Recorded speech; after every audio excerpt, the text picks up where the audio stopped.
मोहतरम हज़रात व ख़वातीन, इस वीडियो सीरीज़ को इस्लामी जगत के एक बड़े आलिम मौलाना सैयद अबुल आला मौदूदी रहमतुल्लाह अलैह के उन खुतबों को जमा करके तैयार किया गया है जो उन्होंने सन 1938 ईस्वी में दारुल इस्लाम पठानकोट पंजाब की जामा मस्जिद में आम मुसलमानों के सामने दिए थे। इन खुतबों में इतने सादा और असरदार अंदाज में इस्लाम की तालीमात को उनकी रूह के साथ पेश किया गया है कि इन्हें सुनकर या पढ़कर बेशुमार लोगों की ज़िंदगियाँ सुधर गईं और वे बुराइयों को छोड़ने और भलाइयों को अपनाने पर मजबूर हो गए। इन लोगों में मुसलमान भी हैं और गैर मुस्लिम भी शामिल हैं। बिस्मिल्लाहिर्रहमानिर्रहीम। हमने इस सीरीज़ के पिछले एपिसोड में जाना कि मुसलमान होने के लिए इल्म की किस तरह ज़रूरत है। इसके बाद हमने मुसलमान और कुफ्र करने वाले का असली फ़र्क जाना और फिर आज मुसलमान बेइज्जत क्यों हैं इस बारे में बात की। आज के इस एपिसोड में हम बात करेंगे कि कुरान के साथ हमारा क्या सलूक है, कुरान को समझना और उस पर अमल करना क्या हम पर लाजमी है, कुरान पर जुल्म करने का क्या नतीजा है। मुसलमान भाइयों, दुनिया में इस वक्त मुसलमान ही वे खुशकिस्मत लोग हैं जिनके पास अल्लाह का कलाम बिल्कुल महफूज, हर तरह की काट छाट और अदल बदल से पाक है और ठीक ठीक उन्हीं लफ्ज़ों में मौजूद है जिन लफ्ज़ों में वह अल्लाह के सच्चे रसूल मोहम्मद सल्लल्लाहु अलैहि वसल्लम पर उतरा था। और दुनिया में इस वक्त मुसलमान ही वे बदकिस्मत लोग हैं जो अपने पास अल्लाह का कलाम रखते हैं और फिर भी उसकी बरकतों और अपार नेमतों से महरूम हैं। कुरान इंसानों के पास इसलिए भेजा गया था कि उसको पढ़ें, समझें, उसके मुताबिक अमल करें और उसको खुदा की ज़मीन पर खुदा के कानून की हुकूमत कायम कर दें। वह अपनी पैरवी करने वालों को इज़्ज़त और ताकत देने आया था। वह उन्हें ज़मीन पर खुदा का असली खलीफा बनाने आया था और इतिहास गवाह है कि जब उन्होंने इसकी हिदायत के मुताबिक अमल किया तो उसने उनको दुनिया का इमाम और पेशवा बनाकर भी दिखा दिया। मगर अब उनके यहाँ उसका इस्तेमाल सिवाय इसके कुछ और नहीं रह गया कि उसको घर में रख कर जिन और भूत भगाएं, उसकी आयतों को लिख कर गले में बांधें और घोल कर पिएँ और पिलाएं, सिर्फ सवाब के लिए बेसमझे बूझे पढ़ लिया करें। अब ये उससे अपनी ज़िंदगी के मामलात में हिदायत नहीं मांगते।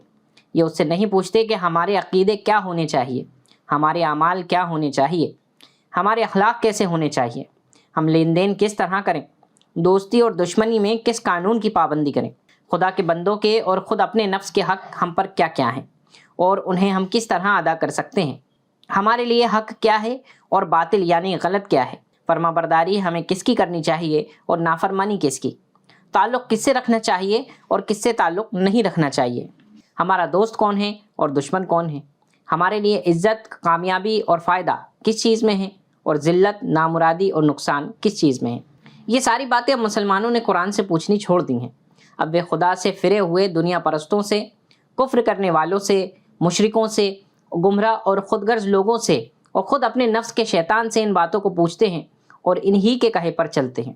इसलिए खुदा को छोड़कर दूसरों के हुक्म पर चलने का जो अंजाम होना चाहिए वही उनका हुआ और उसी को वो आज हर जगह, हर मुल्क में बुरी तरह भुगत रहे हैं। कुरान तो भलाइयों का सरचश्मा है। जितनी और जैसी भलाई आप उससे मांगेंगे वे आपको देगा। आप उससे सिर्फ जिन भूत भगाना और खांसी बुखार का इलाज और मुकदमे की कामयाबी और नौकरी पाने और ऐसी छोटी छोटी बेकार और बेहकीकत चीज़ों को मांगते हैं तो यही आपको मिलेंगी। अगर दुनिया की बादशाही और रोए ज़मीन पर हुकूमत मांगेंगे तो वह भी मिलेगी और अगर अर्शे इलाही के करीब पहुंचना चाहेंगे तो ये आपको वहां भी पहुंचा देगा। ये आपके हौसले की बात है कि समुद्र से पानी की 2 बूंदें मांगते हो, वरना समुद्र तो दरिया बख्शने के लिए भी तैयार है। भाइयों, जो मजाक और जुल्म हमारे मुसलमान भाई अल्लाह की इस किताब के साथ करते हैं वे इतना बचकाना है कि अगर ये खुद किसी दूसरे मामले में किसी आदमी को ऐसी हरकतें करते देखें तो उसकी हंसी उड़ाएं, बल्कि उसको पागल ठहराएं। बताइए, अगर कोई आदमी डॉक्टर से नुस्खा यानी प्रिस्क्रिप्शन लिखवा कर लाए और उसे कपड़े में लपेट कर गले में बांध ले या उससे पानी में घोल कर पी जाए तो उसे आप क्या कहेंगे? क्या आपको उस पर हंसी ना आएगी और आप उसे बेवकूफ़ ना समझेंगे? मगर सबसे बड़े डॉक्टर ने आपकी बीमारियों के लिए शिफा और रहमत का जो बेमिसाल नुस्खा लिख कर दिया है उसके साथ आपकी आंखों के सामने दिन रात यही सलूक हो रहा है और किसी को इस पर हंसी नहीं आती। कोई नहीं सोचता कि नुस्खा गले में लटकाने और घोल कर पीने की चीज़ नहीं है, बल्कि इसलिए होता है कि उसकी हिदायत के मुताबिक दवा इस्तेमाल की जाए। बताइए, अगर कोई आदमी बीमार हो और दवाइयों की कोई किताब लेकर पढ़ने बैठ जाए और ये ख्याल करे कि सिर्फ इस किताब को पढ़ लेने से बीमारी दूर हो जाएगी तो आप उसे क्या कहेंगे? क्या आप ना कहेंगे कि भेजो इसे पागल खाने, इसका दिमाग ख़राब हो गया है? मगर हर बीमारी से छुटकारा दिलाने वाले ने जो किताब आपकी बीमारी का इलाज करने के लिए भेजी है उसके साथ आपका यही बर्ताव है। आप उसको पढ़ते हैं और ये ख्याल करते हैं कि बस पढ़ लेने से ही सारी बीमारियां दूर हो जाएंगी। उसकी हिदायत पर अमल करने की ज़रूरत नहीं, ना उन चीज़ों से परहेज़ करने की ज़रूरत है जिनको वह नुकसानदेह बता रहा है। फिर आप खुद अपने ऊपर भी वही हुक्म क्यों नहीं लगाते जो उस आदमी पर लगाते हैं जो बीमारी को दूर करने के लिए सिर्फ दवाओं की किताब पढ़ लेने को काफ़ी समझता है? آپ کے پاس اگر کوئی خط ایسی زبان میں آتا ہے جسے آپ نہ جانتے ہوں تو آپ دوڑے ہوئے جاتے ہیں کہ اس زبان کے جاننے والے سے اس کا مطلب پوچھو۔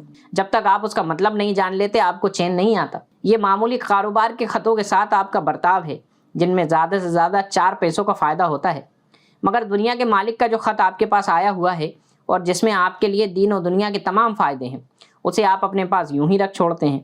اس کا مطلب سمجھنے کے لیے آپ میں کوئی بے چینی پیدا نہیں ہوتی۔ کیا یہ حیرت و تعجب کی بات نہیں ہے؟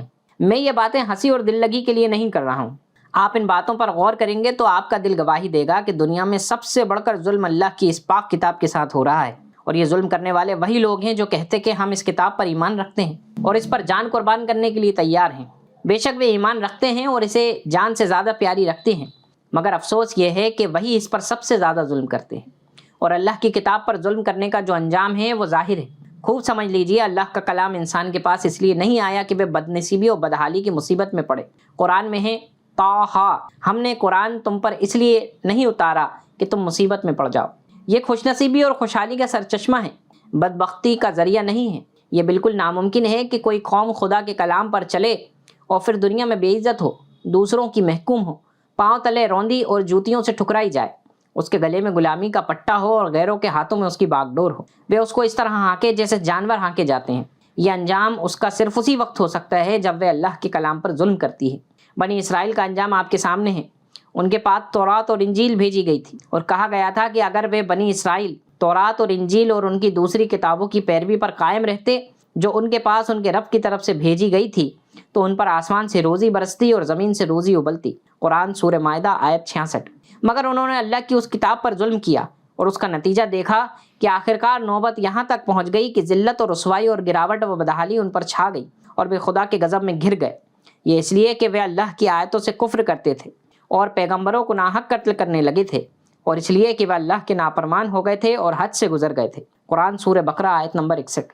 اس لیے جو قوم خدا کی کتاب رکھتی ہو اور پھر بھی کچلی ہوئی ہو، بے عزت اور دوسروں کی غلام ہو، تو سمجھ لیجئے کہ وہ ضرور اللہ کی کتاب پر ظلم کر رہی ہے، اور اس پر یہ سارا بوال اسی ظلم کا ہے۔